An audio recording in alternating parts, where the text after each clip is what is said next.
Tá, começar quer dizer que não cheguei tão atrasado. Não, só perdeu a parte que ele fala, que eu falei sobre o que cai na prova. Pelo menos que caiu para mim. Também achei que tinha chegado atrasado. Essa parte da prova é besteira.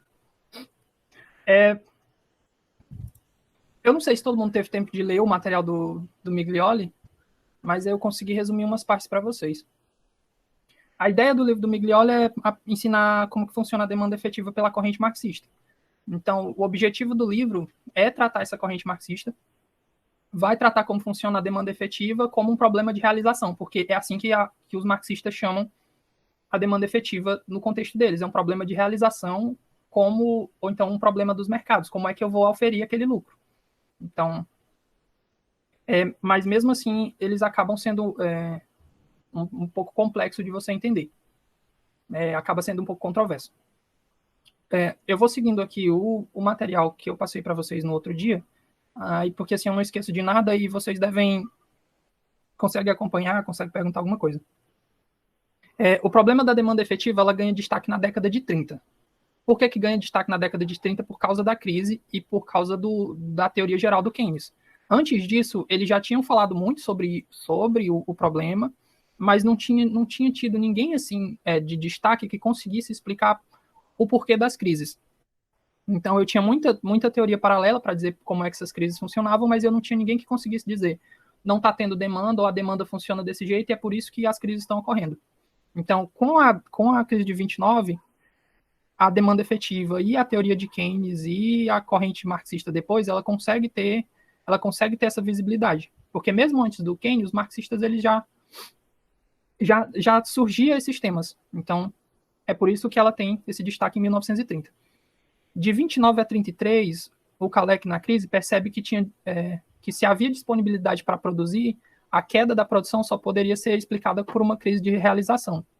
Então, eu não tô produzindo porque o capitalista não vai lucrar tanto quanto ele gostaria. Então, é por isso que mesmo eu tendo trabalhadores, mesmo eu tendo capacidades, tá todo mundo parado. Então, o Kalec, para desenrolar essa ideia, ele usa as mesmas concepções do Marx, as mesmas concepções de Rosa Luxemburgo, mas na época a teoria dele é reconhecida como se fosse keynesiana, porque ele sai à sombra de Keynes e falando basicamente sobre o mesmo tema, sem usar a retórica que os marxistas usavam.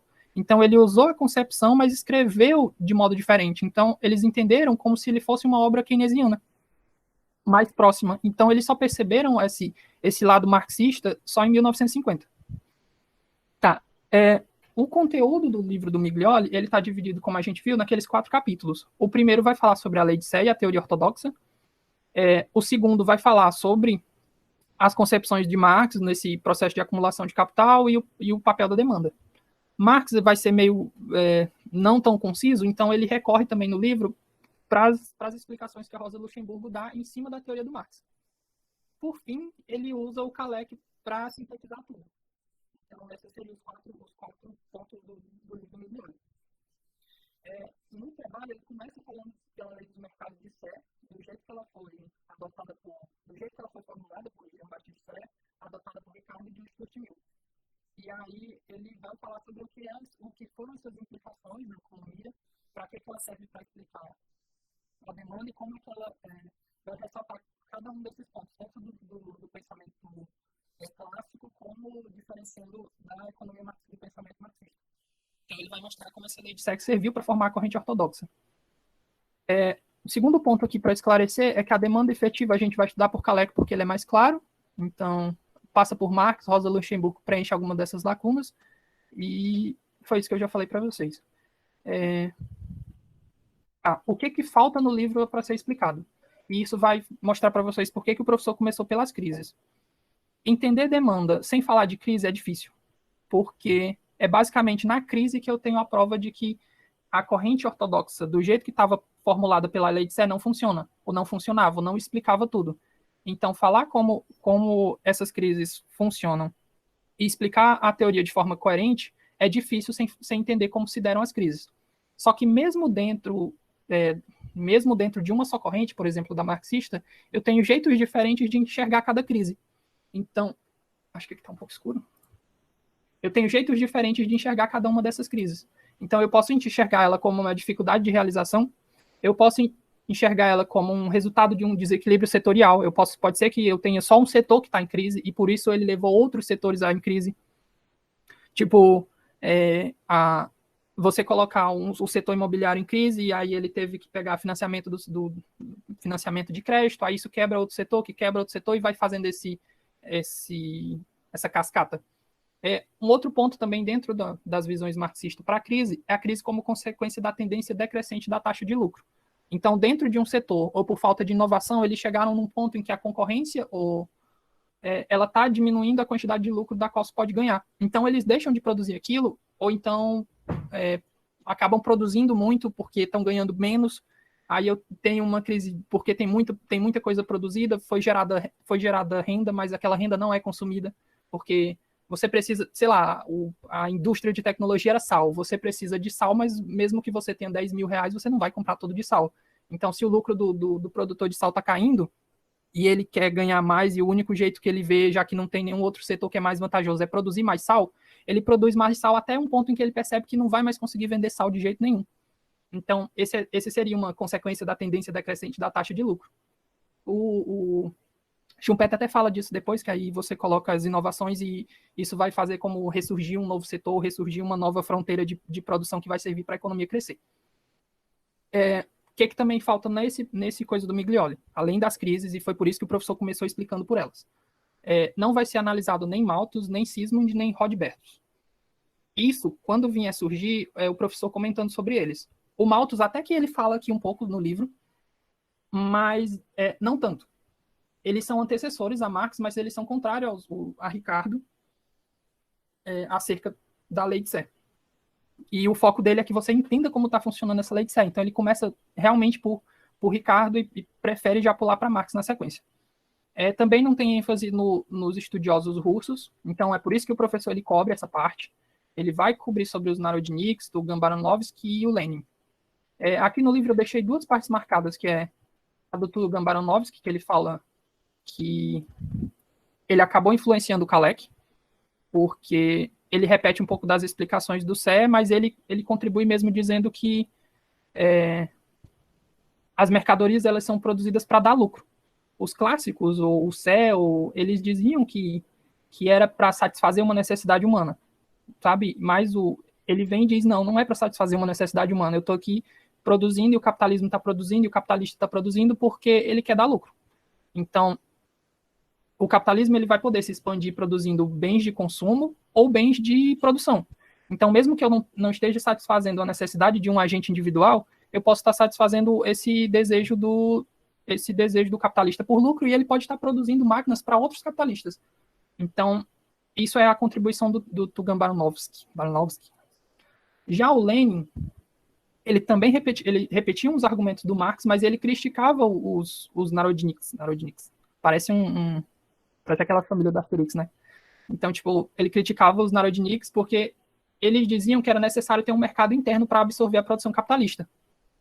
Por que eles viam na Rússia a agricultura, que era a única coisa que tinha, e eles achavam a Rússia não tem como se desenvolver porque a gente precisa de um mercado interno. Já o Lenin dizia assim, para a gente se desenvolver, o capitalismo ele não precisa de um mercado interno prévio. Esse mercado ele vai sendo criado e ampliado à medida que o capitalismo se expande. Eles argumentavam dizendo que se a gente não tem mercado interno, a gente tem que ter mercado externo. Para a gente ter mercado externo, a gente tem que conquistar outros países. Só que não tem como eu conquistar outros países porque a gente não tem tecnologia. Eles estavam presos numa espécie de limbo que diz assim, eu não vou atrás daquele país ou daquele mercado porque a Inglaterra já está lá e ela vai conseguir dominar tudo. Então eles estavam nessa, tipo, quase indo na contramão do capitalismo. O ponto negativo para o pensamento do Lenin, mesmo dizendo que o mercado vai ser criado e ampliado à medida que o capitalismo se expande, o que significa que ele está reforçando que basta eu produzir que eu vou conseguir ter demanda e eu vou conseguir ter renda para consumir aquilo que foi produzido, é porque assim ele passa a minimizar a importância ele passa a minimizar essa importância da demanda efetiva. Então ele não consegue fazer com que o discurso em cima desse tema ele avance muito. É uma crítica depois que o Keynes vai ter também em relação a Ricardo. é isso que por isso que eu disse que o professor ele acabou falando sobre esses temas, porque o livro não trata, mas o livro acha que é fundamental, só que é extenso.